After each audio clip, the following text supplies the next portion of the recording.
요즘 저희들 주변을 돌아보면 몸이 아픈 분도 많고 또 거동이 불편한 분도 많고 그렇습니다. 그렇지 않습니까? 그런데도 불구하고 우리가 조금 불편하고 또 힘든 것도 있지만 그러나 하나님께서 건강한 오늘을 주셨다는 것은 참 우리에게 은혜다는 생각을 하게 됩니다. 이제 예수님 탄생하신 성탄이 며칠 남지 않았습니다. 이 주일에 이곳에 오셔서 하나님께 예배한 우리 성도님들을 진심으로 환영을 합니다. 우리 옆에 분들과 같이 한번 우리 환영의 인사하도록 하겠습니다. 반갑습니다. 네, 잘 오셨습니다. 네, 잘 오셨습니다. 자리에서 다 일어서 주십시오. 23장을 높이 계신 하나님께 찬양을 올려드리며 예배를 드리도록 하겠습니다.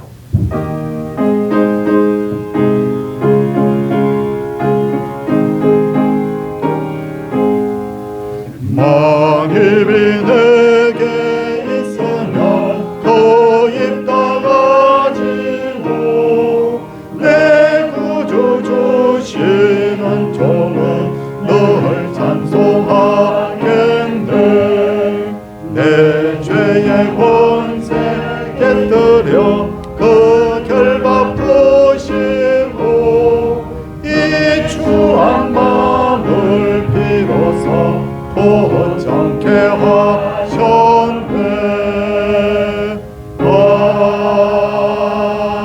아멘. 자리에 앉으시기 바랍니다. 십계명을 교독하도록 하겠습니다. 제1은 너는 나 외에는 다른 신들을 내게 두지 말라.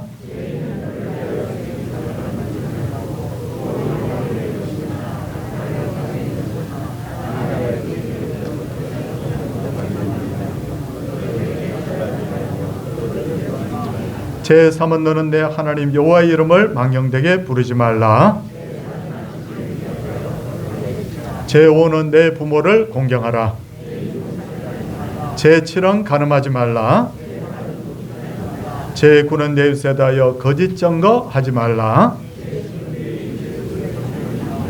아멘. 사도신경하도록 하겠습니다. 나는 전능하신 아버지 하나님 천지의 창조주를 믿습니다.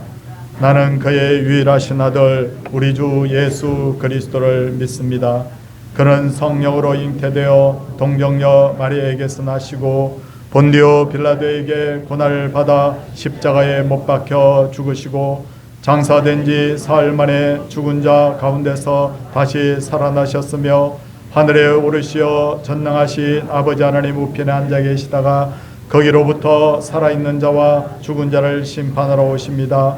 나는 성령을 믿으며 거룩한 공교회와 성도의 교제와 죄를 용서받는 것과 몸의 부활과 영생을 믿습니다. 아멘. 찬송 93장입니다.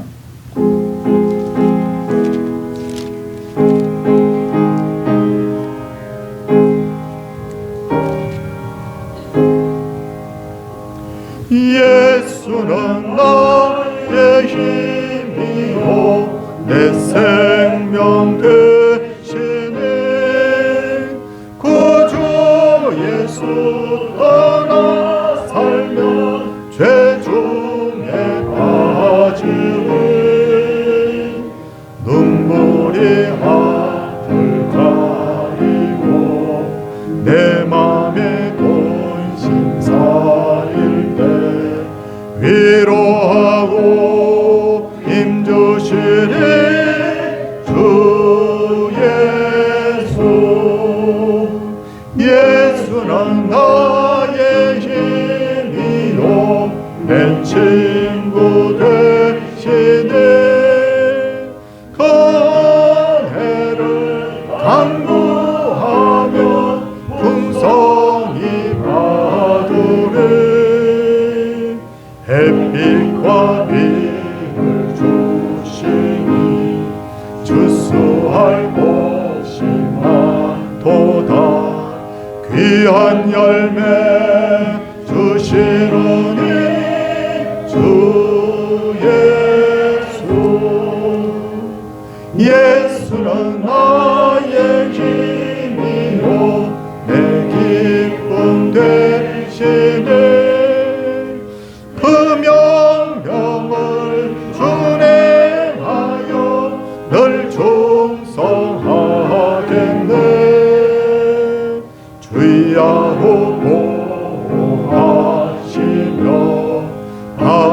길 가게 하시니 의지하고 따라가니 주 예수. 예수는 나의 힘이요 내 소망 되시네. 이 세상을 떠나갈 때 곧 영생 얻으리. 한없는 복을 주시고 영원한 기쁨 주시니 나의 생명 나의 기쁨 주 예수. 조성진 장로님께서 기도 인도하시겠습니다.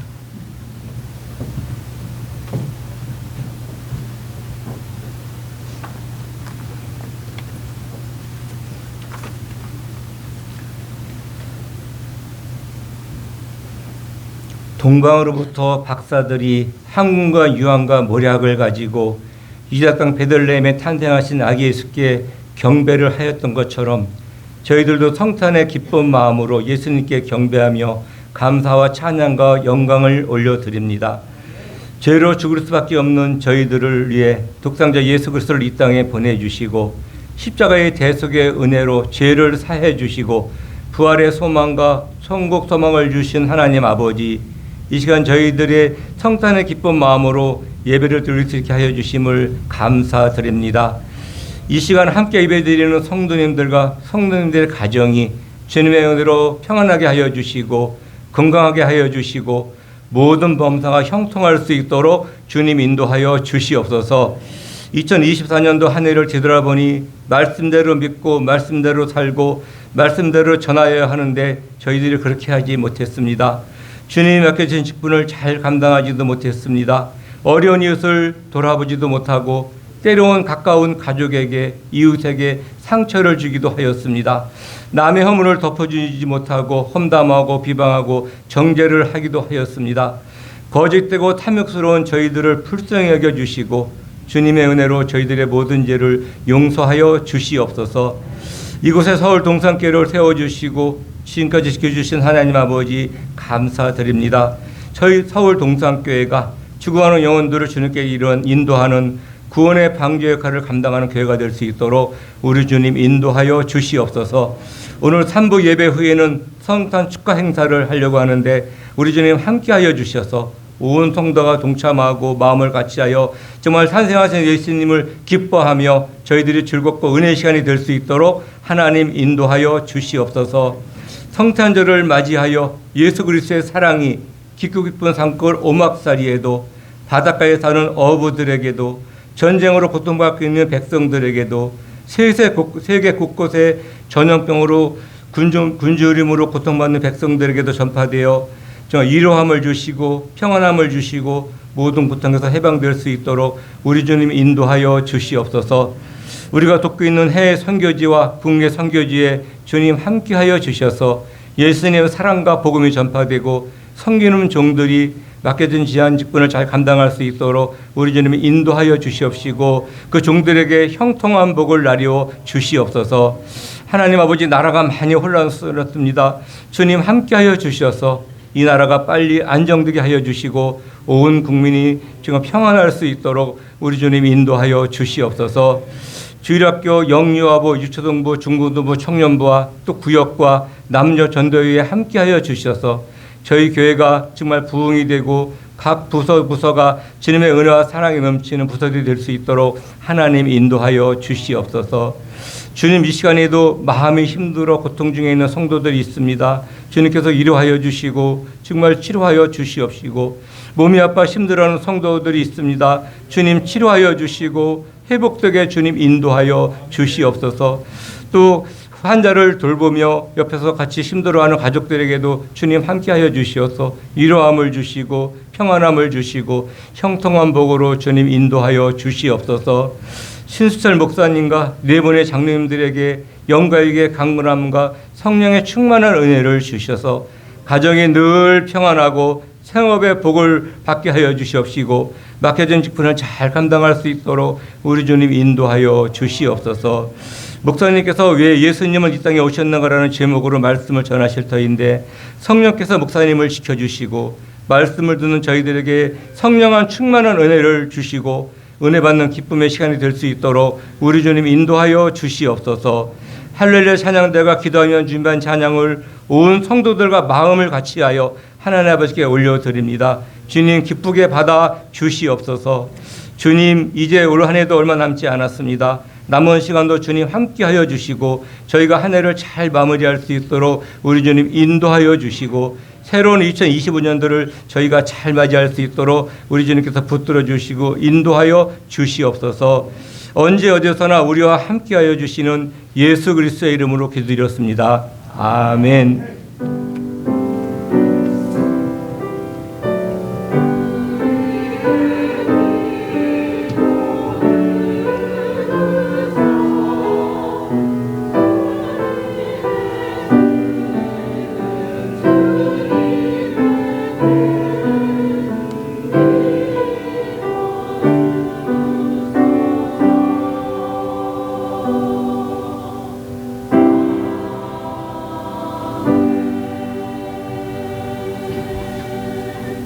하나님의 말씀은 마태복음 1장 18절에서 23절입니다.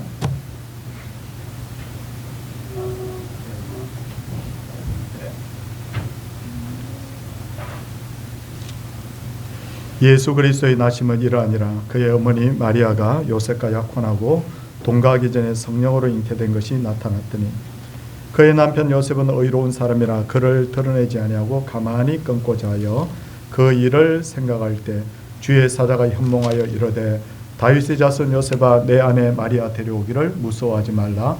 그에게 잉태된 자는 성령으로 된 것이라. 아들을 낳으리니 이름을 예수라 하라. 이는 그가 자기 백성을 그들의 죄에서 구원할 자이심이라 하니라. 이 모든 일이 된 것은 주께서 선지자로 하신 말씀을 이루려 하심이니 이르시되 보라 처녀가 잉태하여 아들을 낳을 것이요 그의 이름을 임마누엘이라 하리라 하셨으니 이를 번역한즉 하나님이 우리와 함께 계시다 함이라. 아멘. 할렐루야 찬양대 준비된 찬양으로 하나님께 영광 돌리겠습니다.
네,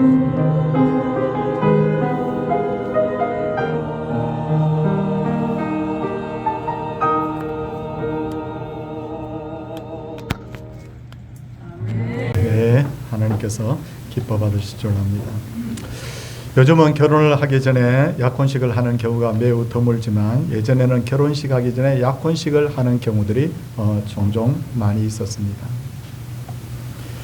근데 약혼식을 해놓고 결혼을 하지 않으면 어떻게 될까요? 우리나라의 경우에는 약혼 당사자들이 또 양가의 부모들이 크게 마음을 상하기는 하지만 그러나 결혼은 더 이상 없었던 일로 합시다 라고 그냥 그렇게 끝내는 것이 일반적이었습니다.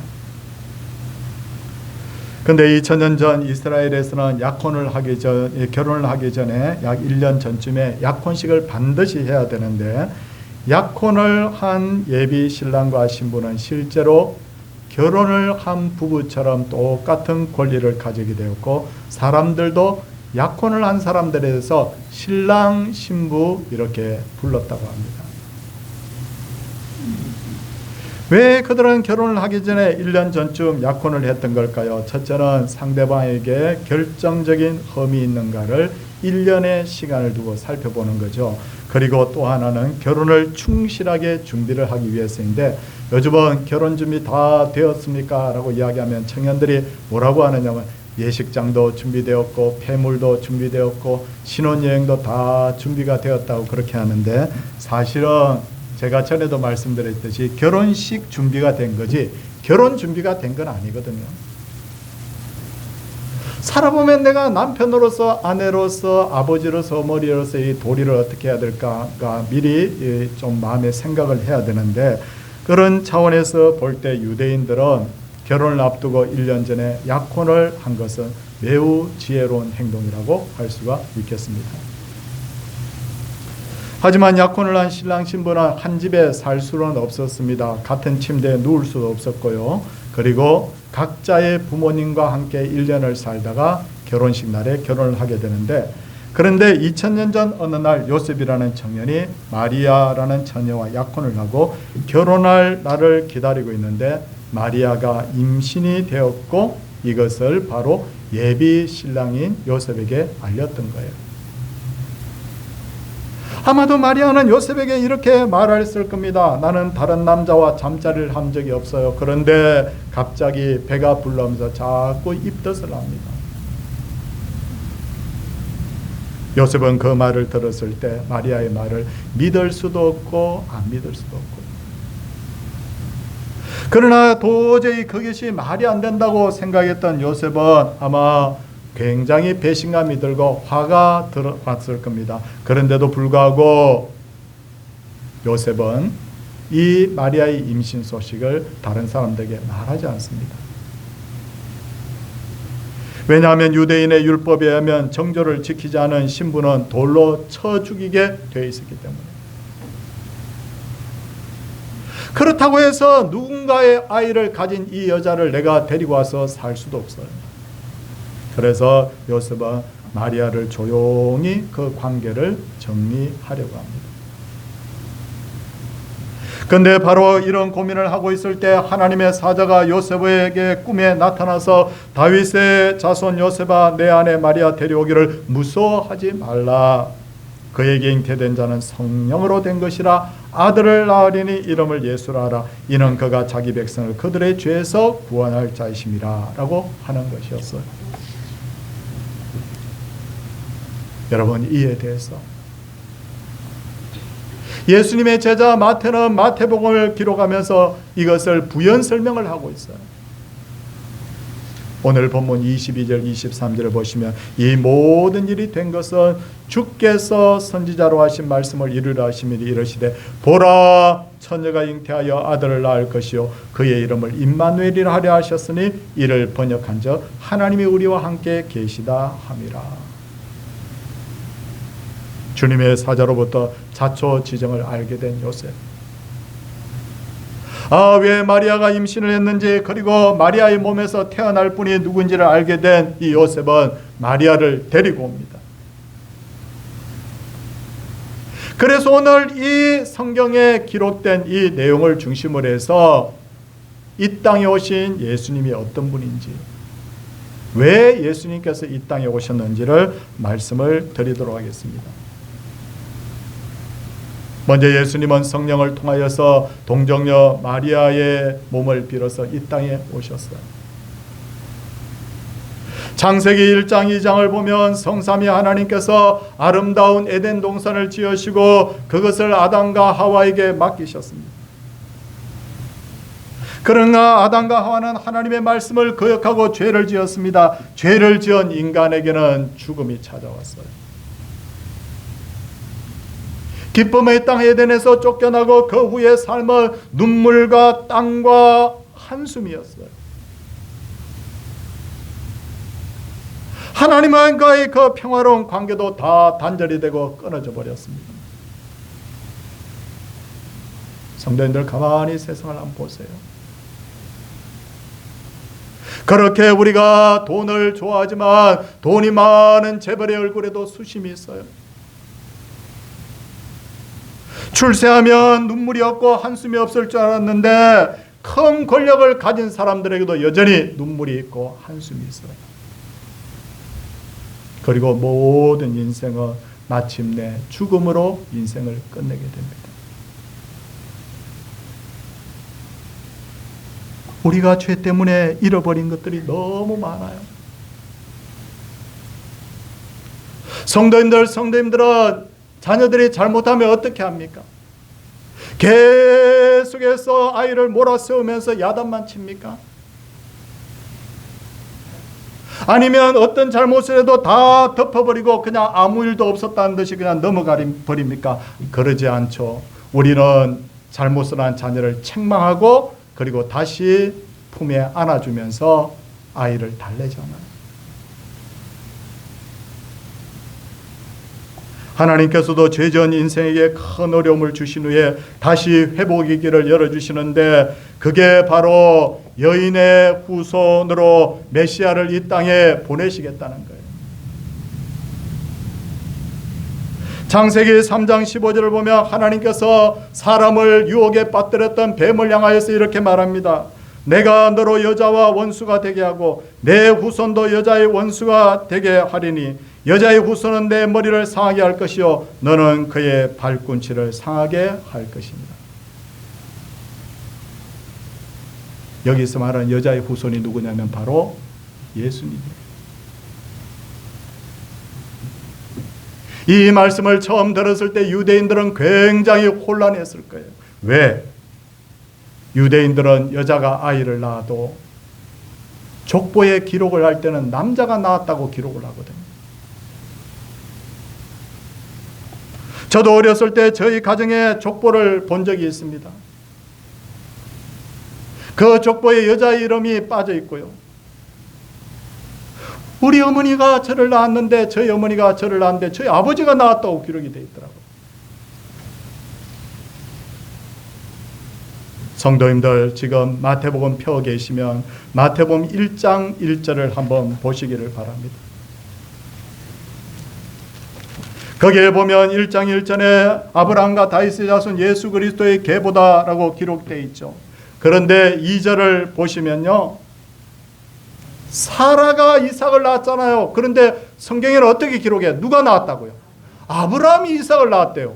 남자가 애 낳았다네요. 리브가가 야곱을 낳았는데 거기 1장 2절 뒷부분 보니까 여러분 이 야곱을 누가 낳았다고 되어 있어요? 이삭이 낳았다고 되어 있잖아요. 남성 중심의 사회에 있기 때문에 이렇게 기록이 되어 있는 거예요. 그런데도 굳이 예수님을 여인의 후손이라고 한 이유가 뭘까? 아, 이분은 바로 육신의 아버지가 없는 분이구나. 이분은 바로 성령을 통해서 태어나실 분이고 이분은 장차 동정녀의 몸에서 태어나실 분이구나 하고 미리 예고를 한 거예요.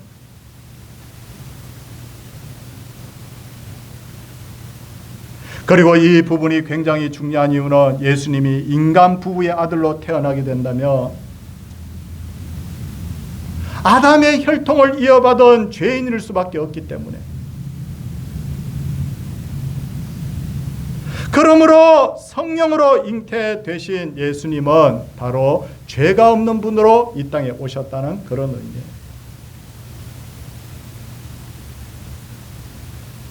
그렇다면 죄가 없으신 예수님은 어떤 일을 하기 위해서 이 땅에 오셨을까요? 우리 1장 21절을 한번 보도록 하겠습니다. 거기에 보니까 예수님이 왜 오셨는지 기록이 되어 있습니다. 같이 우리 소리 내어서 읽어주시기를 바랍니다. 아들을 낳으리니 이름을 예수라 하라. 이는 그가 자기 백성을 그들의 죄에서 구원할 자이심이니라 하니라. 자기 백성을 그들의 죄에서 구원하기 위해서 이 땅에 오셨다는 것입니다. 앞서도 말씀드렸지, 죄는 인간에게 죽음을 가져다 왔어요. 죄는 인간에게 슬픔과 한숨과 고통을 가져다 주었어요. 제일 불쌍한 것은 바로 하나님과의 관계가 끊어져 버린 거예요.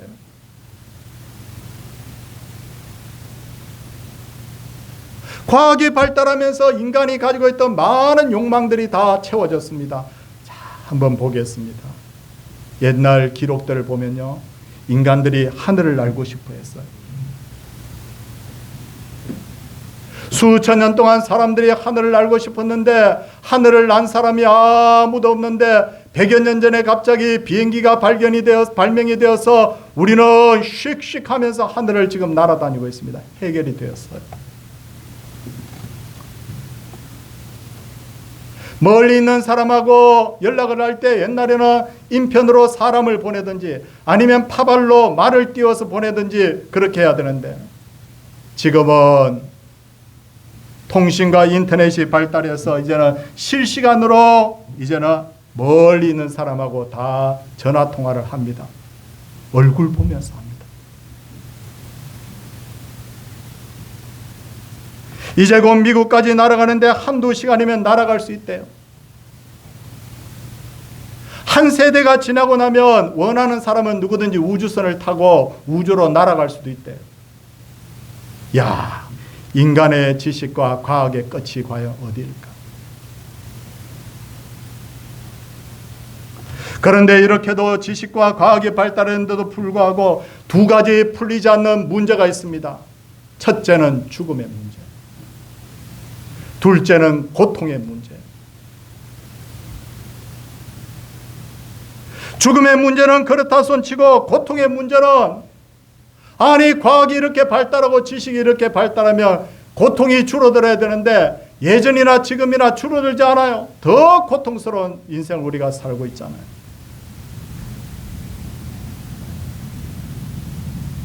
왜 인간의 지식과 왜 과학을 가지고 왜 죽음의 문제, 고통의 문제를 해결할 수 없는 걸까? 그것은 바로 원인이 제거되지 않았기 때문이에요. 죽음과 고통의 문제의 원인이 뭐냐? 바로 죄입니다. 죄.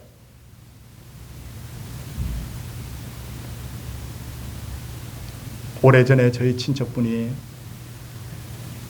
그분 연세가 꽤 많습니다. 이미 고인이 되셨는데 군대에 갔는데 맹장이 터졌어요. 맹장 수술을 하고 나서, 군의관이 맹장 수술하고 나서 뭐 이제 곧 한두 주 지나면 그냥 이제 상처가 다 안 물어서 좀 걸어 다닐 수 있을 거야, 그렇게 했는데 한두 주가 뭐예요? 몇 달이 지나도 상처가 안 물질 않는 거예요. 소독을 하고 항생제를 투여하면 조금 안 묽는 것 같다가 다시 진물이 나고 속에서 고름이 쏟아지고 그렇게 하면서 몇 달을 보냈다고 합니다. 요즘 같으면 여러분 어떻겠어요? 당장 그냥 민간병원으로 보내겠지만 그때는 그렇지 않았대요.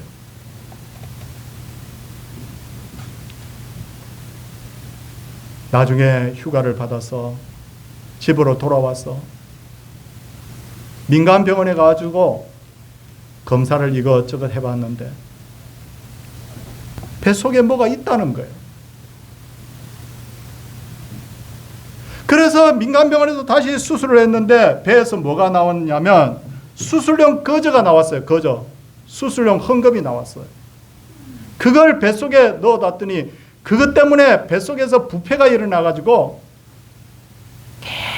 계속해서 진물이 나오고 고름이 쏟아져. 요즘 같으면 난리가 났겠지만 옛날이라서 그것도 그냥 넘어갔대. 원인이 해결이 안 되면 이런 거예요. 죽음과 고통의 원인이 죄인데 이 죄 문제가 해결되지 않으면 어떤 과학의 힘으로도 어떤 인간의 지식으로도 이 죽음과 고통의 문제는 해결이 안 된다는 거예요.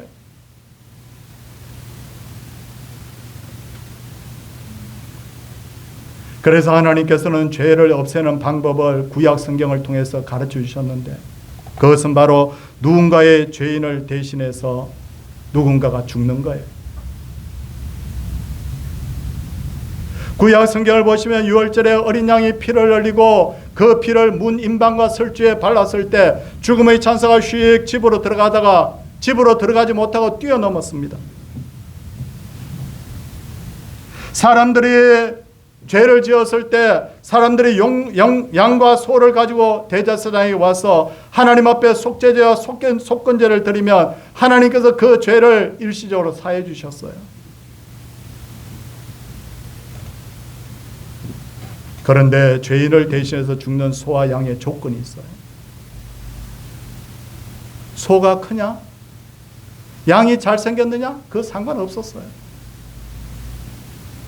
유일한 조건 하나가 있는데 그게 뭐냐면 흠이 없는 것이어야 된다. 이 말씀은 무슨 말씀이냐면 죄인이 죄인을 대신할 수 없다. 죄가 없어야 다른 사람의 죄를 대신해서 죽을 수 있다 그 말이에요. 그러므로 예수님께서도 죄가 없는 몸으로 이 땅에 오셔야 됐기 때문에 성령을 통해서 동정녀의 몸에서 이 땅에 오신 거죠. 예수라는 이름은 구약 성경의 여호수아와 호세와 같은 뜻입니다. 예수님의 이름을 뜻은 구해낸다, 건져낸다는 뜻이에요. 여호수아가 그 백성을 이스라엘 땅으로 인도했던 것처럼 호세아가 사랑으로 끝없이 여러분 죄인을 품었던 것처럼 바로 그분들이 바로 그림자로 예수라는 분은 앞으로 이런 분으로 이 땅에 오실 것을 그분들이 그림자로 보여준 거예요.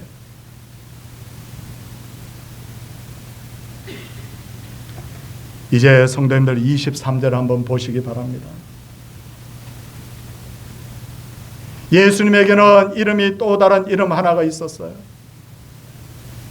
보라 처녀가 잉태하여 아들을 낳을 것이요 그 이름은 뭐라고요? 임마누엘이라. 신약 성경에 헬라어로 기록되어 있지만 이 임마누엘은 히브리어입니다. 어떤 뜻이냐? 임하면 무엇과 함께, 마누라면 나의라고 우리의 이런 뜻이에요. 엘은 뭘까요? 하나님이에요. 그래서 이것을 영어로 하면 God is with us. 하나님이 우리와 함께 하신다 그런 뜻이에요. 성도님들, 인간은 본래 하나님께로부터 온 존재예요. 자, 인간의 육신을 한번 보세요. 하나님께서 인간을 창조하실 때 하나님께서 창조하신 그 흙의 먼지, 아파르아담, 흙의 먼지, 야, 이게 찰흙일까? 이게 석회석일까? 아니요. 흙의 먼지라고 되어 있어요. 하나님이 말씀하시니 여러분 흙의 먼지가 이렇게 결합을 해서 인간의 육신이 된 거예요. 인간의 영혼은 어디로부터 왔을까? 하나님께서 그 코에 호흡, 생기를 불어넣었을 때 인간이 바로 산영이 된 거예요. 육신도 하나님으로부터, 인간의 호흡도, 인간의 영혼도 바로 하나님으로부터 온 거예요.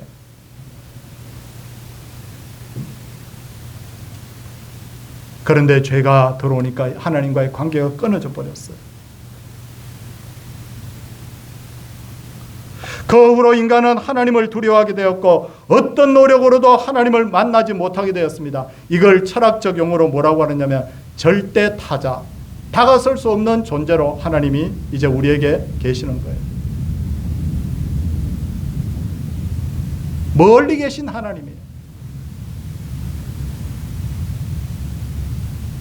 그 결과 하나님이 주신 영생과 에덴의 기쁨과 안식을 전부 사라져 버렸습니다.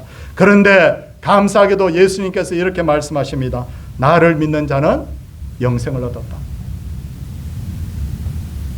나를 믿는 자는 죽어도 살 것이고 무릇 살아서 나를 믿는 자는 영원히 죽지 않을 것이다. 마문을 열면 내가 너희들에게 들어갈 것이다. 예수님이 우리와 우리 속에 들어오시면 예수님하고 나하고 한 몸 된다는 뜻이에요.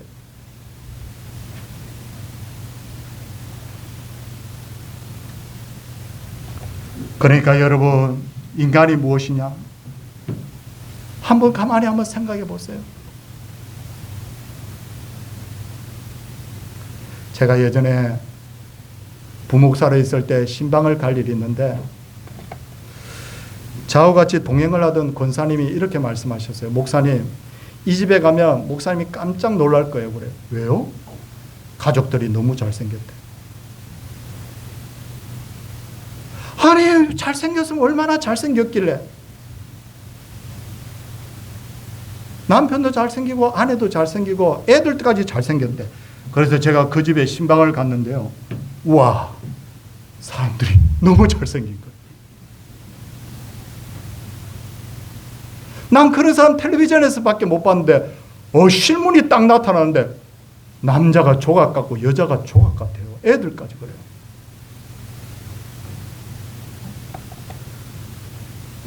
잘생긴 사람 굉장히 많아요. 여러분, 세상에 똑똑한 사람이 얼마나 많은지, 능력이 많은 사람이 얼마나 많은지, 힘이 센 사람이 얼마나 많은지. 그런데 성경은 모든 인간을 흙의 먼지라고 합니다. 제가 흙먼지인 것을 증명해 볼 수 있습니다.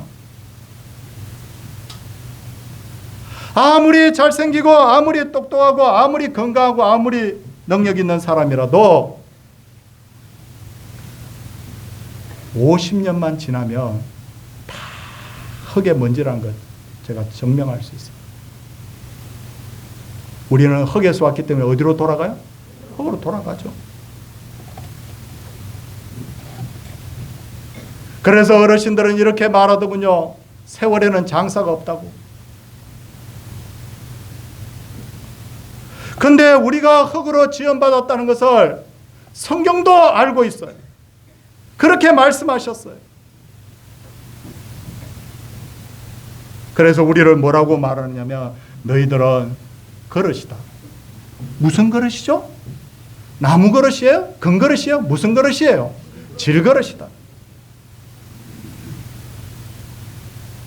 고린도후서 4장 7절을 우리 성경을 한번 찾아보도록 하겠습니다. 고린도후서 4장 7절 우리 자막에 한번 띄워주시면 감사하겠습니다.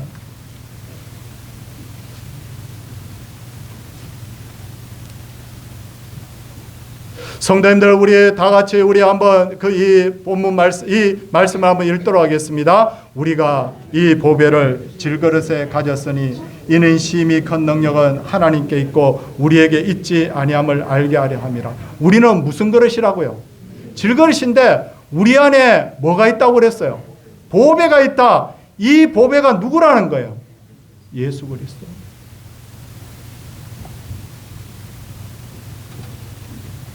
예전에 할머니 한 분이 자꾸만 잃어버린 양말을 찾으셨어요. 양말이 어딨지? 양말이 어딨지? 아들이 와도 양말이 없어. 딸이 와도 양말이 없어. 아니 어머니 양말 무슨 양말? 아니 근데 내가 양말을 저기다가 저렇게 해뒀는데 양말이 없어. 어머니 저희가 더 좋은 양말 사드릴게요.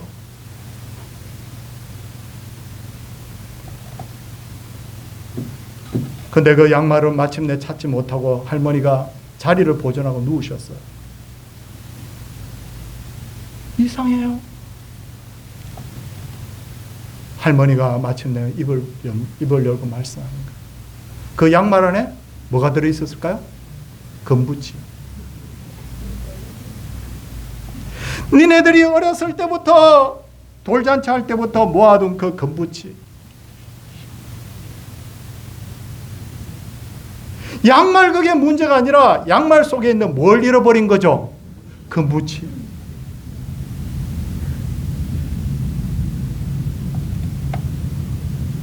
우리가 질그릇입니다. 어떤 사람은 도자기처럼 예쁘게 빚어졌고 어떤 사람은 뚝배기처럼 빚어졌지만 정확한 것은 우린 전부 다 흙이에요. 세월 가면 우리가 다 질그릇이란 걸 알게 돼요. 그런데 예수님께서 이렇게 말씀합니다. 나는 임마누엘이다. 나를 영접하면 하나님이 너희와 함께 하신다. 내 속에 누가 있다는 거예요? 하나님이 계신다는 거예요.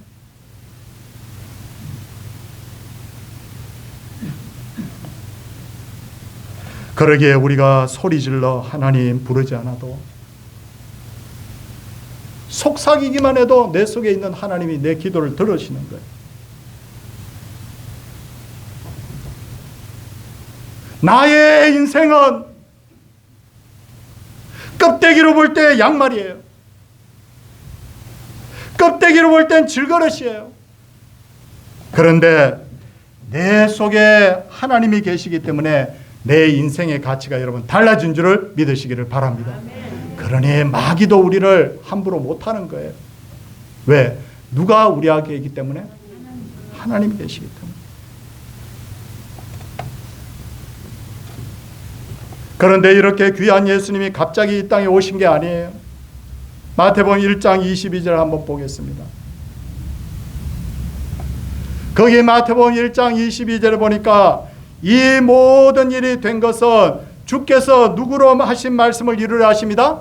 선지자로 하신 말씀.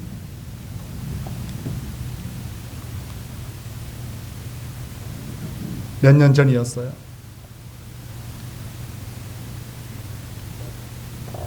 제가 목양실에 앉아 있는데 갑자기 풍채가 어마어마하게 좋은, 좀 몇 년 돼서 기억이 희미하기는 합니다만 가죽 잠바를 입었든지 뭐 하여튼 그런 옷을 입고 풍채가 아주 좋은 두 분이 불쑥 제 방에 들어오는 거예요. 저 깜짝 놀랐어요. 어떻게 오셨나? 예, 청와대 경호실에서 왔습니다.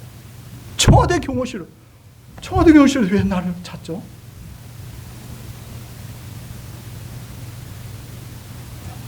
오늘 VIP가 이 동네에 오기 때문에 저희가 이 방에 좀 머물러야 되니까 한 2시간 정도 머물 것 같은데 목사님은 그냥 목사님이 하래. 자기들은 여기 서 있겠대.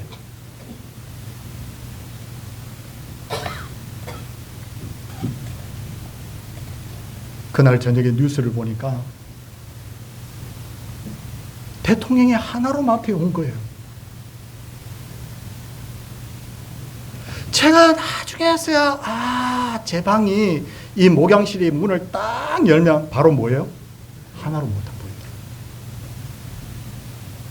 그래서 청와대 경호원들이 미리부터 와가지고 대통령 떠날 때까지 제 방을 지키고 있었던 거예요. 밖에 내다도 못 보게 하고. 제가 그렇게 생겼나요?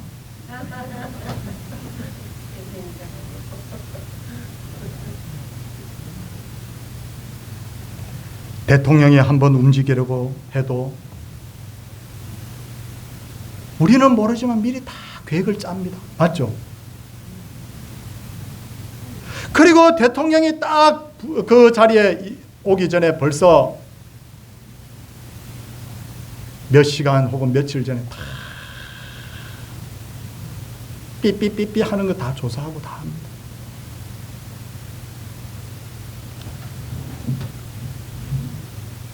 만왕의 왕이신 예수님이 이 땅에 오실 때도 하나님이 대통령 보내는 것보다 더 계획을 세우시고 더 치밀하게 준비하셔서 이 땅에 보내신 거예요. 그래서 성경을 보니 예수 그리스도는 유대 땅 베들레헴에서 탄생하실 것이다. 예수 그리스도는 다윗의 후손으로 오실 것이다. 예수 그리스도는 동정녀의 몸에서 탄생하실 것이다. 다 선지자들을 보내서 다 미리 예고해 주셨어요. 그리고 성경은 때가 되면 예수님이 이 땅에 오신 거예요. 오늘 주보 뒤편에 보면 성탄절에 대한 내용이 있습니다. 여러분, 성탄절에 대한 내용을 제가 정리를 해서 이렇게 딱 기록을 했는데, 여기에 보시면 여러분 잘 이렇게 내용들을 보시면요, 성탄절이 무슨 뜻인지 이렇게 기록이 되어 있고요. 그리고 위에서부터 6째 줄에 보면 기독교와 로마 가톨릭은 매년 12월 25일에, 그리스 정교회는 1월 6일에, 아르메니아 교회는 1월 19일에 성탄절을 각각 지킨다. 그렇게 되어 있어요. 성경에 날짜가 정확하게 기록이 안 되어 있기 때문에. 그렇다고 해서 우리가 성탄절 자체를 의미 없는 날로 생각하면 안 됩니다. 왜냐하면 이 성탄절은 하나님의 아들이신 예수님이 우리의 죄를 위해서 이 땅에 오신 날이기 때문에. 그러므로 성탄절의 주인공은 누구예요? 예수님이에요. 사랑하는 성도님들, 아무리 세상적으로 잘 된 사람도요, 하나님이 그 마음에 없으면요, 그 사람은 흙으로 끝나요. 그리고 심판이. 그런데 예수 그리스도를 통하여서 마음에 하나님이 계시는 분은 죽어도 살겠고, 무릇 살아서 나를 믿는 자는 영원히 죽지 않고, 우리 앞으로 사는 삶이 하나님과 함께 영생복 나가는 천국에서 살게 될 줄을 믿습니다. 그렇기 때문에 이 날이 너무 좋은 날이에요. 세상의 기쁨은 일시적이지만 하나님이 주신 이 구원의 기쁨은 영원한 줄 알고, 오늘도 이제 성탄을 3일 앞두고 정말 성탄의 의미를 알고 예수님을 생각하고 내 속에 계신 하나님을 기뻐하는 그런 진정한 기쁨과 은혜가 있는 그런 성탄 다 되시기를 주님의 이름으로 축원을 드립니다. 함께 찬송하도록 하겠습니다.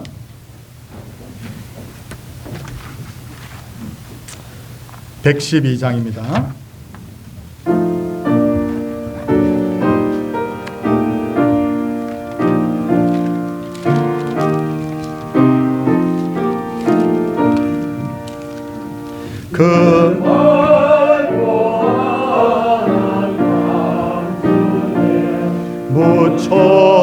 무천산의 여호 그 손에 琵琶 들고서 다 찬양하기를 평강의 왕이 오시니 다 평안하여라. 그 소란하던 세상이 다 모여하도다. 무천사 날개 펴고서 이 땅에 내려와 그때에 부른 노래가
하나님의 신실하심과 선하심을 굳게 믿으며 베푸신 사랑을 감사를 드립니다. 하나님 아버지 함께 하시고 아버지 은혜로 수술을 잘할 수 있도록 인도하시니 감사합니다. 주님 새로운 일터를 허락해 주심을 감사를 드립니다. 여기까지 인도하신 하나님 감사합니다. 하나님 아버지 범사에 감사합니다. 하나님 아버지 범사에 감사합니다. 하나님 아버지 범사에 감사드립니다. 모든 범사에 주님께 감사드립니다. 범사에 감사드립니다. 범사에 감사합니다. 하나님 앞에 귀한 예물들 드렸습니다. 기도하도록 하겠습니다. 아버지 하나님, 예수님이 왜 이 땅에 오셨는가를 오늘 마태복음을 중심으로 말씀을 드렸습니다. 예수님께서 이 땅에 오신 것은 우리의 죄를 대속하기 위함이고, 예수 그리스도를 믿는 자는 이제 하나님이 함께하는 사람이 되었습니다. 사랑해 주님, 이 복은 일시적인 출세의 복, 재물의 복, 건강의 복 정도가 아니라 영원한 복이요 천국의 복이요 하나님과 함께하는 복인 줄 믿고 저희가 영광을 하나님께 올려드립니다. 성탄절이 하나님 우리에게 참 기쁜 것은 주 예수께서 나를 위해서 이 땅에 오신 날임을 우리가 알기에 오늘도 기뻐합니다. 사랑의 주님, 정말 이 성탄의 의미를 제대로 알고 하나님이 부르시는 그날까지 우리가 신앙으로 잘 달려갈 수 있도록 도와주시고, 어떤 유혹에도 흔들리지 아니하며 그 누구도 믿음에서 떨어지는 이가 없도록 하나님께서 굳게 붙들어 주시기를 간절히 바라옵고 원하옵나이다. 이 영혼의 복을 받아 이것이 마침내 하나님 육신의 복으로까지 이어지기를 원합니다. 하나님의 육신적으로 지금 병원에 입원해 계신 분도 계시고 암으로 투병 중에 있는 분도 계시고, 또 우리 김성웅 조남래 집사님은, 장로님은 오랜 하나님이여 병상 생활을 하고 있고 크고 작은 병으로 힘들어하고 있는 우리 성도님들이 있습니다. 예수 그리스도의 이름을 부를 때마다 위로하여 주시고 주의 놀라운 능력이 임하게 하여 주시옵시고, 이 병과 이 어려움들이 다 지나갈 수 있도록 우리 성도님들에게 은혜를 베풀어 주시옵소서. 사람으로서는 할 수 없으되 하나님은 하실 수 있는 줄 믿사오니 우리 성도님들을 고통과 질병에서 주여 헤어날 수 있도록 도와주시옵소서. 우리의 남은 날이 얼마인지 모릅니다. 그러나 주님, 힘 주시는 대로 주를 위해 살겠습니다. 하나님이여 기력이 돌아오게 하여 주시고, 하나님이여 다시 한번 하나님 우리 몸에 새 힘이 솟게 하여 주시옵시고, 그래서 끝까지 주를 위해 하나님이여 싸우다가 섬기다가 모세처럼 하나님께서 부르시는 그날에 하나님의 품에 안길 수 있는 저희들 되게 하여 주시옵소서. 이 땅이 점점 소망이 없어져 가기에 더욱 기도합니다. 소망은 오직 주 예수 그리스도께 있는 줄 알고 붙듭니다. 주님, 우리를 영원히 품에 품어 주시옵시고 우리와 함께 동행하여 주시옵소서. 이 놀라운 간격을 안고 하나님 앞에 11조를 드리고 오늘도 또한 감사의 예물을 드리고 주의 나라 확장을 위하여 교회를 위하여 하나님 전도 선교 예물과 건축 예물을 드리고 매주일마다 주일 예물을 하나님 앞에 드립니다. 성도에 드린 예배와 성도에 드린 헌물과 성도에 드린 그 봉사의 땅과 노력이 하나님 앞에 기억하신 바 되게 하여 주시옵시고 믿음으로 주 앞에 헌신하고 드렸사오니 이 모든 것이 하나님의 영광을 드러내며 우리에게는 복이 되게 하여 주시옵소서. 오늘 종일대로 교회가 은혜와 기쁨이 충만하기를 원합니다. 평강과 기쁨 중에 또 하나님 오후 시간에는 성탄의 하나님 기쁨을 함께 나누며 잔치를 하고자 합니다. 이 시간까지 모든 일정에 함께 하여 주시고 온 성도들이 함께 주의 백성으로서 형제로서 어우러지게 하여 주시옵소서. 오늘도 주께서 매 시간마다 은혜 주시기를 비옵고 예수님 이름으로 기도드리옵나이다. 아멘. 다 자리에서 일어서 주시기 바랍니다. 208장입니다.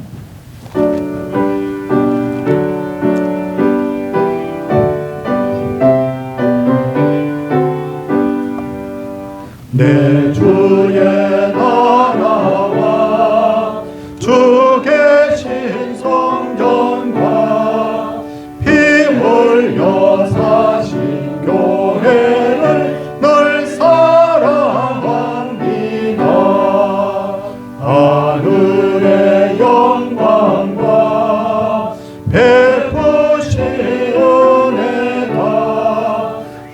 진리와 함께 영원히 시온에 넘치네.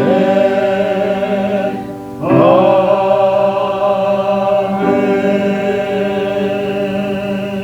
주 예수 그리스도의 은혜와 하나님의 크신 사랑과 성령님의 감동 감화심이 하나님의 사람들 위해 그 가정예와 자녀예와 생업예와 핏값으로 사신 서울동산교회와 열방의 모든 성도들 위해 이제로부터 영원토록 함께 있을지어다. 아멘.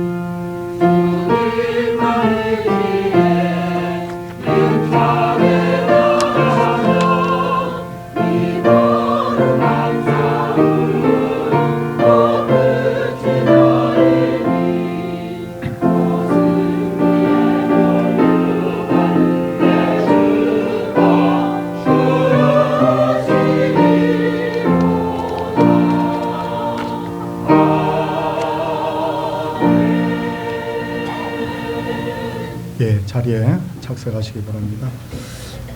오늘 3부 예배 후에는 성탄 축하 찬양 연극회가 있습니다. 혹시 지금 15팀 합니다. 15팀이 하게 되는데 혹시 추가로 더 신청하실 분이 있으면 우리 유권사님께 신청을 해주시면 되고요.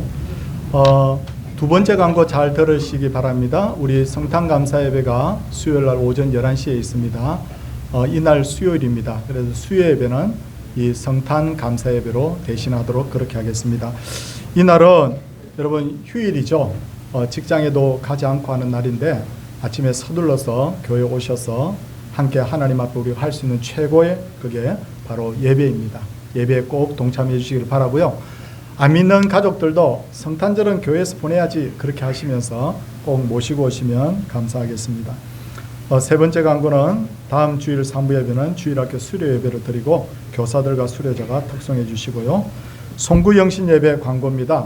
12월 31일 밤 9시에 송구영신 예배를 드립니다. 이날 성찬식이 있는 관계로 여러분들이 미리미리 마음 준비를 잘 하셔서 그렇게 성찬식에 또 송구영신 예배에 함께 해주시면 감사하겠습니다. 이메희 권사님은 수술을 잘 끝내고 그리고 삼성병원에 이제 며칠 동안 그렇게 입원을 하고 계신 중에 있습니다.